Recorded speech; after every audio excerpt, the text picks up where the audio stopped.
Hi guys! So remember how I made that cute bunny cake for Easter and I used half of an 8-inch round cake?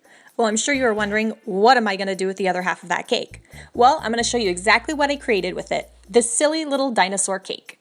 Now, what's great about these cakes is kids love them, and you can make it for a boy or a girl by using any colors that you'd like. And you can make it as intricate and detailed as you feel necessary. These little dinosaur cakes are loved by boys and girls.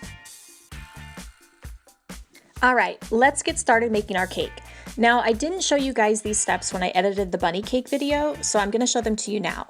The first step is you wanna bake yourself an 8-inch round cake. It can be any flavor you'd like. And then you're gonna level the tops of your cakes with a knife if they aren't already baked level. Sometimes they have that little dome on the top. You just wanna cut that off with a knife so it's nice and flat. Next, you're gonna fill your cake with frosting. Just slap some on there and start spreading it around. Try not to go too far over the edges and just use your spatula to smooth it out and get it kind of level. Then scrape off any excess back into your bowl if you put too much. Run your spatula around the edge of the cake to clean the edges up. Place the top layer on top and then again run your spatula around the edge of the cake to make it nice and smooth. Then place it in the freezer for about 20 minutes just to firm it up. No, you don't have to cover your cake with tin foil. I just am doing that because I didn't want to dirty a plate. Alright guys, to decorate this cake you need to be using a homemade frosting so that you can control the consistency. Store-bought frosting like Duncan Hines and Pillsbury isn't going to work for creating the head and the grass. It's just going to fall right down, and we want our grass blades to stand up and look like grass. So even though Duncan Hines and Pillsbury taste really good and it's great for just sort of spreading onto a cake, it's not going to stand up and create the look that we need. So you need to be using a homemade frosting. So mine is a homemade buttercream frosting with a somewhat thick consistency. And then I'm adding food coloring to it based on the colors I've chosen for my dinosaur. So I've decided I want a purple body and then some blue dots and brown for the nails, and then of course the green grass. So I'm adding food coloring until I get the colors that I want, and I'm just using a store-bought food dye. I'm not using anything fancy, but you just want to make sure that the consistency of your frosting doesn't get thinned out. If it starts to get thin because you're adding a lot of food dye, then you just want to add a little bit more powdered sugar to stiffen it back up. Now I know that I need more frosting for the body and less for the blue dots and the nails, etc. So I'm divvying up my bowls according to how much frosting I need for each section. So my cake has been in the freezer for about 20 minutes and it's firm enough that when I cut into it, the frosting in the middle isn't going to spill or ooze out. Any longer than 20 minutes and it might be too hard for me to cut through. So I'm just going to cut right in half with a sharp knife, and I can save the other half of my cake by wrapping it tightly and freezing it for another day.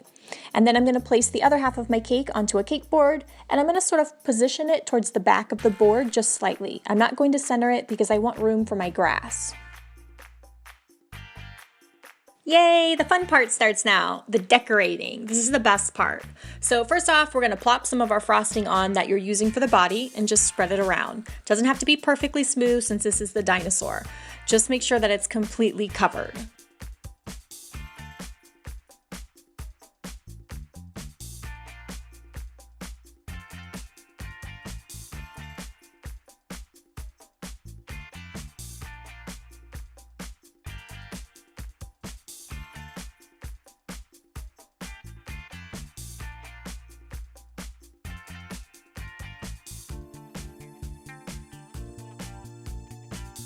Now you want to clean up the edge of the cake using your spatula. Just run it along the edge of the cake to remove any excess frosting.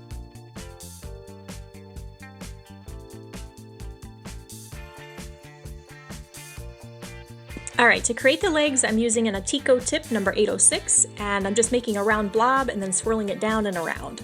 I know, that's like some serious technical jargon, right? Well, all you do is just apply a little pressure to create a small blob and then keep applying that pressure and just swirl it down and around. Using that same decorator tip and bag, I'm going to create the tail. Just find a good starting spot on the tail end of your cake and start applying pressure. I'm sort of zigzagging my bag and taking it all the way down the back and then curving it around. It can be as long as you'd like and positioned whatever way you feel like doing it. Then I just added a little bit more frosting on top of the tail to make it bigger and fuller. For the head, I'm going to the other end of the cake with the same decorator bag and tip. And I'm going to do the same sort of motion and just pile up the frosting and curve it around slightly so it looks like the dinosaur is facing forward. Next, I'm going to go in with these pre-made googly eyes and I'm just going to stick them on the face. Now you could use frosting, but I had these laying around, so I thought, why not just use these?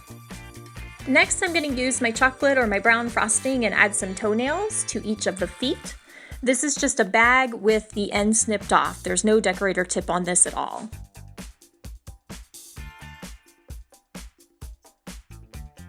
Now it's completely up to you, but my dinosaur is a little bit more girly and I'm choosing to add some eyelashes. But you don't have to add those obviously, it's completely up to you. But I'm using that same bag with the brown frosting and no decorator tip. Alright, this is an Ateco number 802 tip and some blue frosting that I'm going to use to make the spots all over my dinosaur. So this part is really easy and also really fun. All you do is pick random spots on your dinosaur to place some dots. You can make these dots big or small. The placement and the size is really up to you as the creator.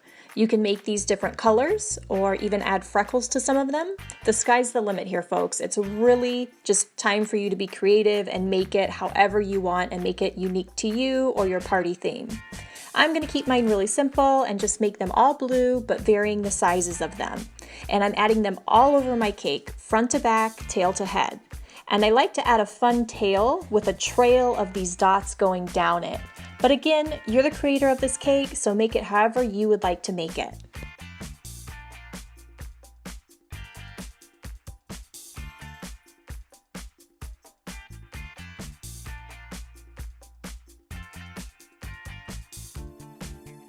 Alright, so this is how our cake looks so far. Pretty cute, but we need to jazz it up just a little bit with some green grass. So I'm using a Wilton number 233 tip, also known as a grass tip, and I used an Ateco 133 tip. These are basically the same exact tips, but different brands. And I used both because, as you will see in a few minutes, I had some problems with these tips. So we'll get back to that in a minute. Moving on. Place your green frosting in a bag with a grass tip, either the Ateco 133 or a Wilton 233. And what you're going to do is start adding grass all around your cake from front to back. You're going to go completely around the entire thing and you're going to add more grass in the front of your cake because that's what people are going to see when you display it. So just squeeze the bag and lift up to add the grass blades. If your frosting is too thin, such as like if you're trying to use a store-bought frosting, your grass will probably not stand up and it will fall. So make sure you have a good consistency to your frosting. If your grass is falling over, just scoop it up with your spatula and add some more powdered sugar to it and then try it again. This is what kept happening to my tips. Only 2 of the holes were working, so every time I tried to add grass, there was just 2 little strings that were coming out of my grass tip. And I tried both brands of the tips and both sucked. I've never had this problem before. Maybe it was a bad batch of tips that were made, or maybe they warped in the dishwasher. I have no idea. And I tried to open up the holes in the bottom using a knife, and it just wasn't working. So I kept trying to switch between the 2 tips, and it just was not happening for me. So it made it very difficult. But normally that doesn't happen, and you can make little patches of grass, and it looks beautiful and perfect. But I was having some serious problems with my tips.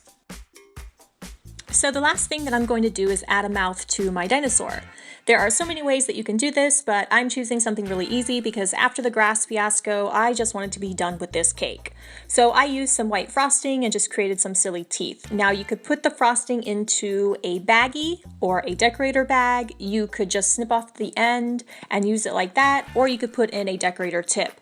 I believe I used the Ateco number 2 tip, which it's just a round open tip on the bottom, and you can make some of the teeth longer, shorter, some thick, some thin. It's completely up to you how you'd like to do it. But just add a little mouth on there, and then you're done with your cake.